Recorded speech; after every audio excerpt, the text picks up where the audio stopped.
Sarà il funzionario regionale Giuseppe Carmelo Parello, architetto di Aragona, il nuovo direttore del Parco archeologico e paesaggistico della Valle dei Templi.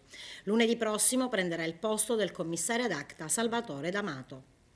La proposta avanzata dall'assessore regionale Sebastiano Missineo è stata valutata positivamente dalla Giunta Lombardo.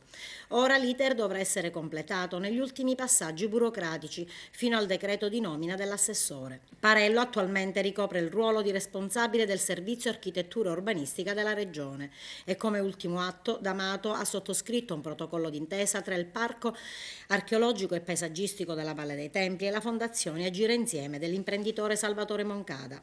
Obiettivo del protocollo è la realizzazione di attività ed interventi di studio, ricerca e valorizzazione del patrimonio culturale della Valle dei Templi.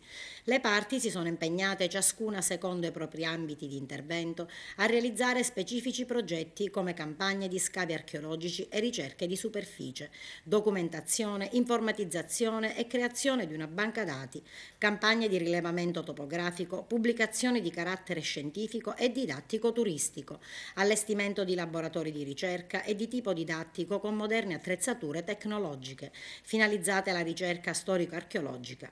L'obiettivo, secondo la mission della Fondazione, sarà contribuire alla valorizzazione del territorio, impegnandosi per accrescere la sua capacità attrattiva turistica e culturale, migliorarne la fruizione e creare nuove opportunità per la città e in particolare per i giovani.